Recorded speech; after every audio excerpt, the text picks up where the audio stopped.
Hi, everyone. In this episode, we delve into chilling accounts of creatures so bizarre and elusive that they will challenge your understanding of the natural world. Bundle up as we hear the chilling details, examine the evidence, and attempt to unravel the truth behind these enigmatic creatures.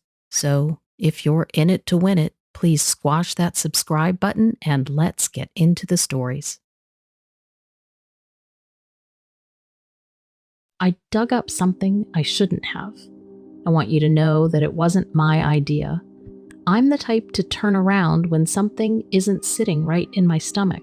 I don't investigate spooky sounds and I don't go looking for trouble. If it wasn't for my way of life, I don't think I ever would have been dragged into something like this. Have you ever been involved in something that you just didn't understand? Something so bewildering and so far outside of your normal day-to-day existence that you just freeze and let yourself become a passenger of the moment. You don't know how to exist in the situation, so you choose not to. That's what happened to me. Fight or flight, that isn't the question. For me, the question was whether or not I was going to obey the whims of the situation at hand. You see, I tend a large plot of land in the middle of nowhere. It's a patch of Appalachia. My family had always told me we owned it, but I don't know how true that is. I know no one's ever come to argue. I'm a bit of a social defect, and the anxious sort, so living far and away from the urban areas is ideal for me. No one comes knocking. No one comes asking questions. It's just me, my land, and my peace. Until this story, of course. Someone did come knowing, and my peace was the last thing they worked to maintain. It was a woman.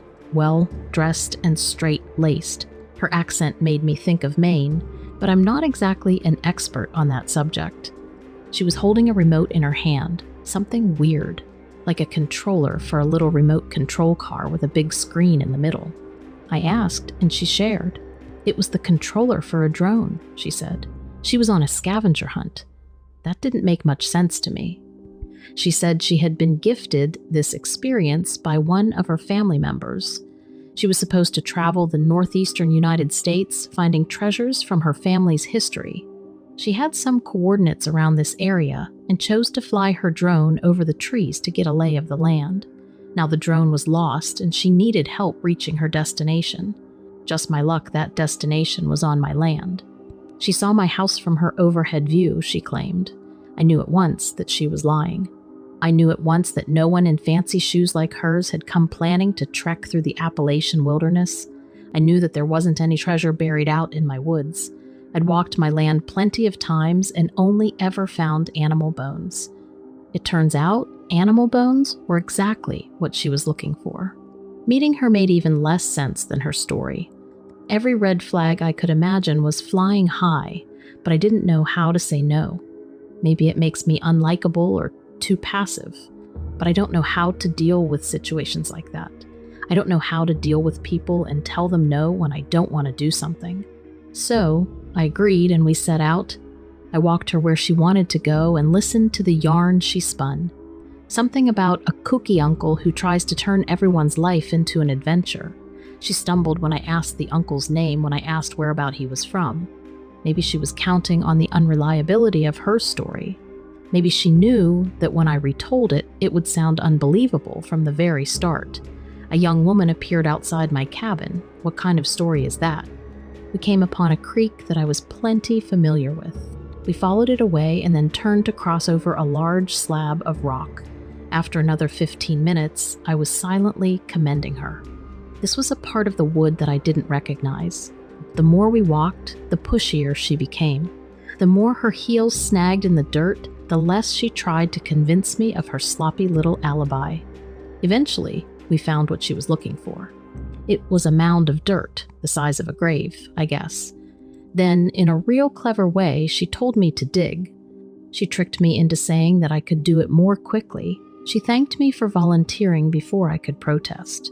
The next thing I know, I'm on my hands and knees and I'm shoveling away the earth with my fingers and palms. Then my fingers touched hair, red, shaggy. I jumped up and ran back a few paces. The woman didn't flinch. She knew what was under that mound all along. I knew because she walked toward it quickly and brushed away a little more of the dirt. revealing what the hair was attached to.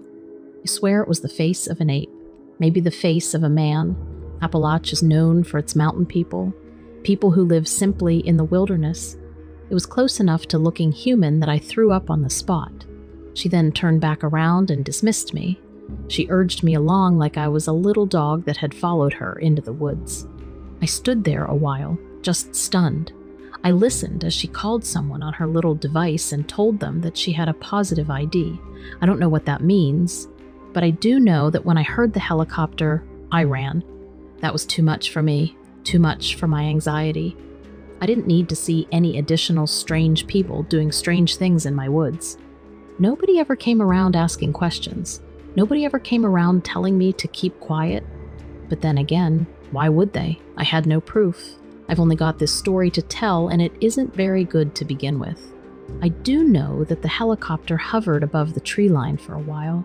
I watched it hoist something out of there and carry it off. I did go back to the mound a few days later. It was just a hole like any other. I mean, something had been buried on my land, something that they wanted. I just hope that it was the only one.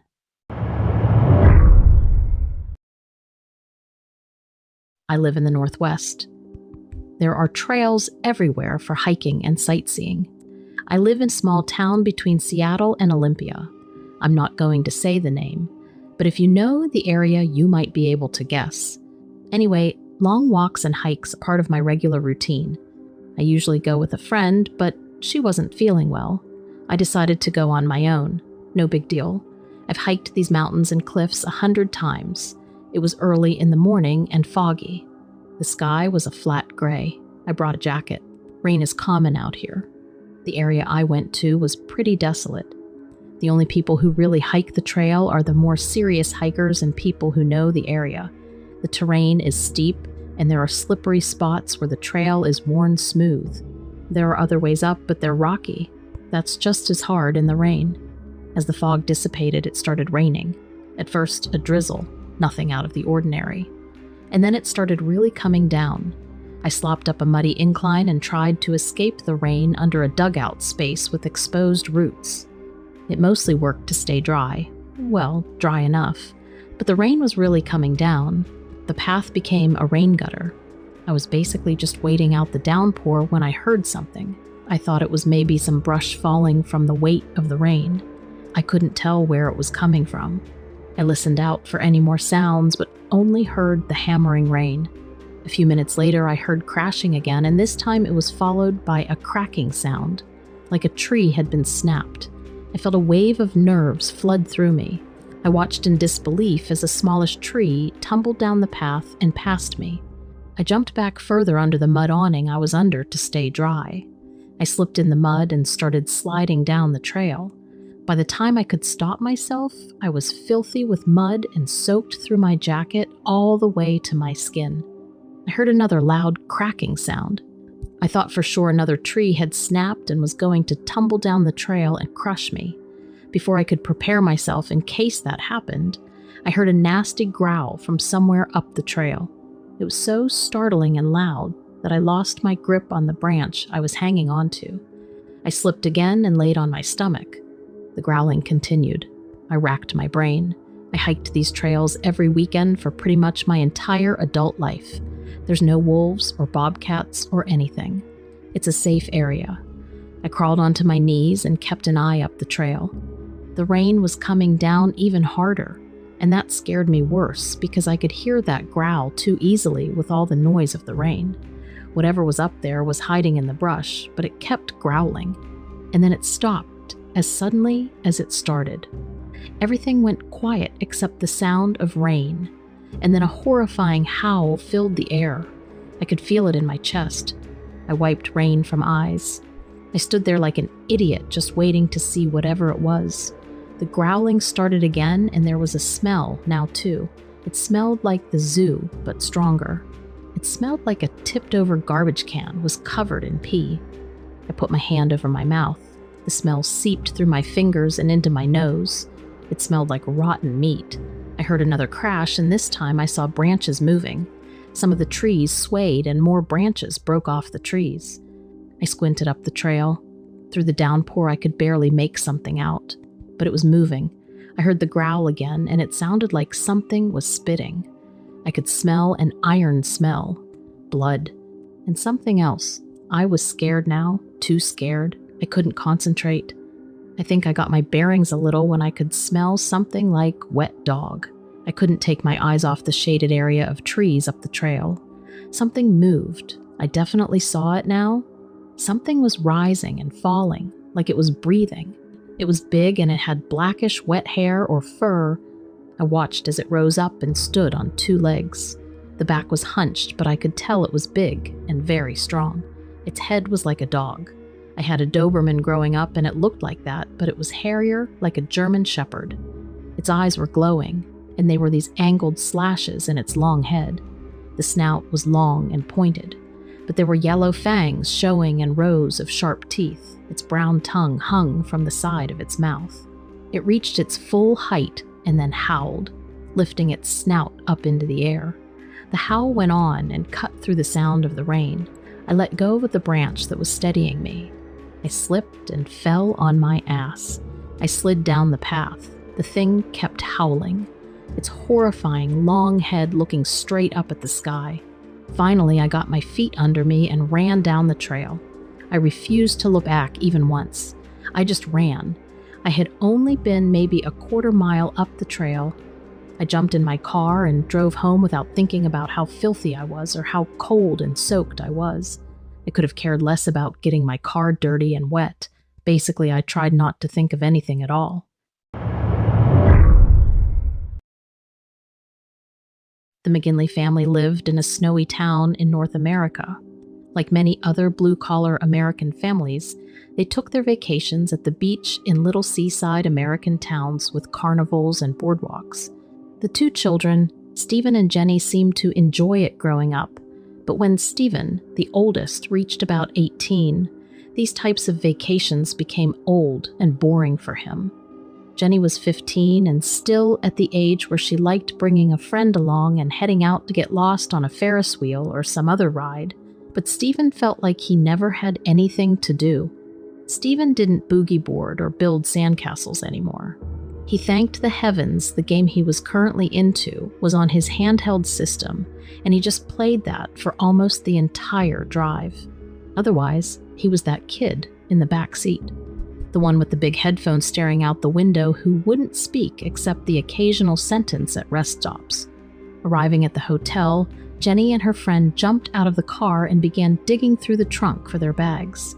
His parents followed, leaving Stephen alone in the car for a second. Complete silence. He took off his headphones and put his game system away in his backpack. He sat up and looked back out the window only to see a young girl standing by a car across the parking lot. She was short and blonde, standing there alone, wearing a pair of sunglasses and a bathing suit cover over her wet bikini. Stephen was suddenly very okay with this vacation. When he got out of the car, he tried not to let her know he had been looking, hoping that she didn't notice his stare. It was certainly too late, he figured as she removed her glasses to get a better look at him. She then smiled and waved him over. Stephen looked around first, stupidly, and then pointed to himself. She nodded in response. He peered over his shoulder to see his sister and her friend already in the hotel, and his parents still arguing about whether or not to bring up the beach chairs yet. He made his move, looking both ways before running across the lot. "Hey, I'm Sunny," she said with a smile. "I'm Stephen," he managed to respond, as difficult as it was to think while looking in her blue eyes. She held out her hand to shake his. It took him a second, but he caught on, grabbing her hand and giving it a good shake.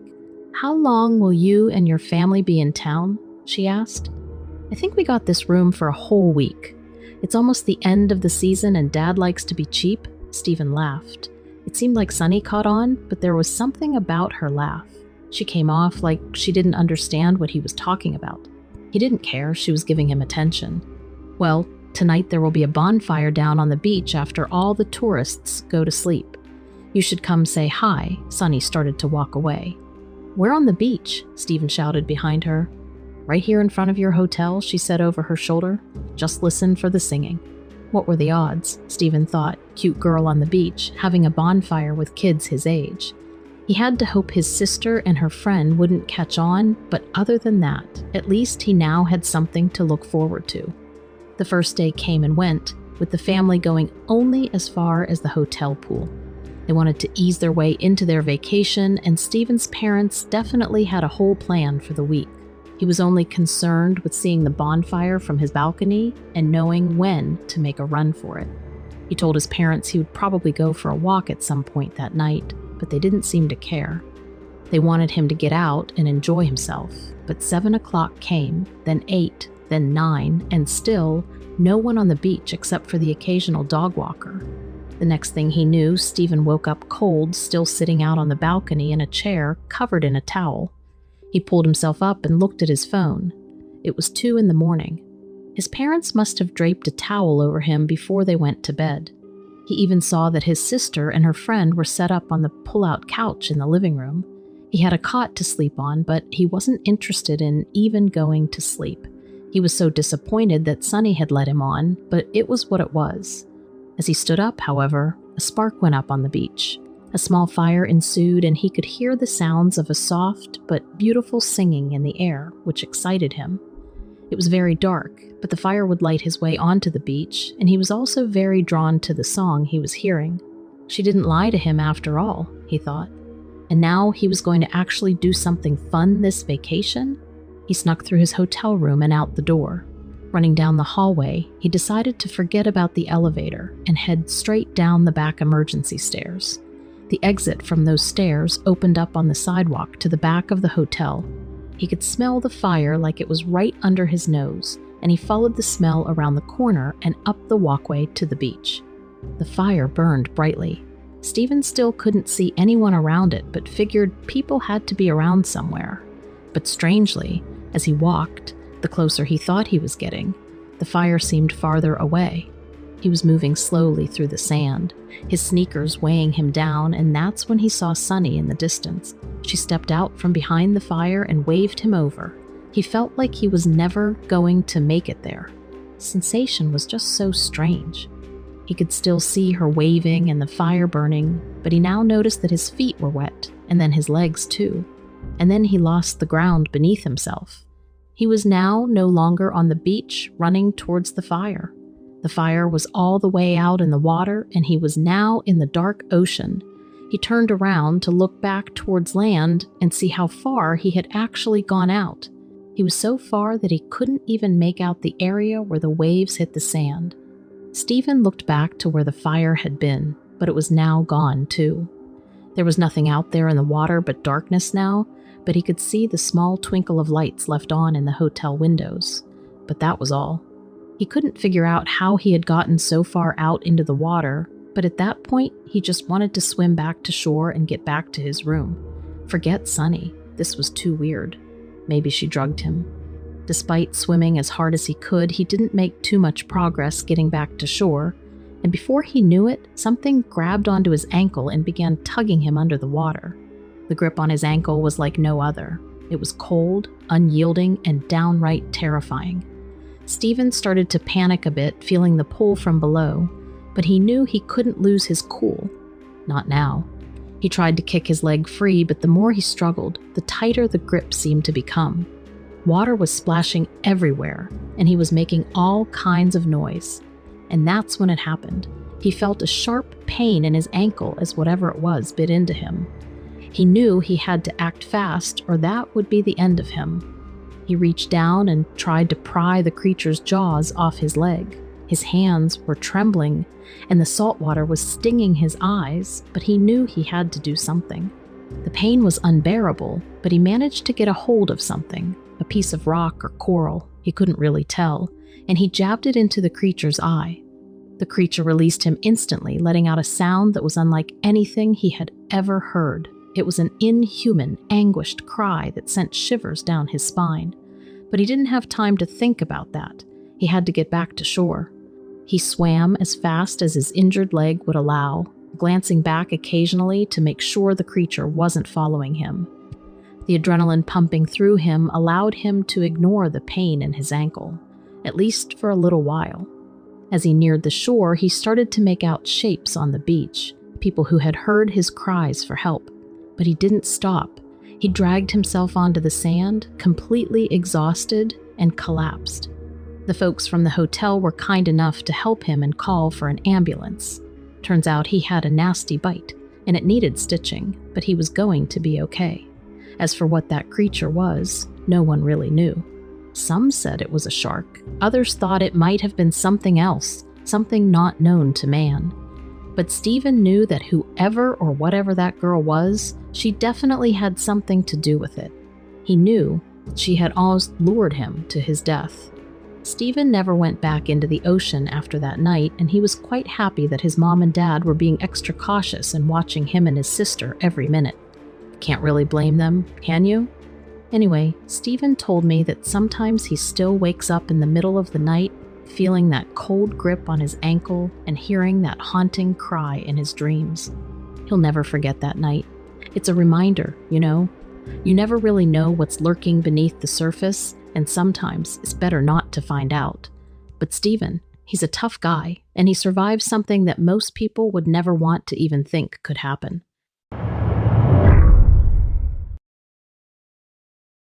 Last fall, I signed up to work for a freelance security firm to earn some extra cash before the holidays, and I'd worked dozens of jobs without any issues until this happened.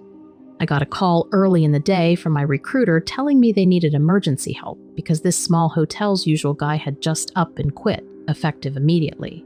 They sent me the address and I went in. The front desk worker showed me what I was supposed to do during the night. I had a station in the lobby across from her.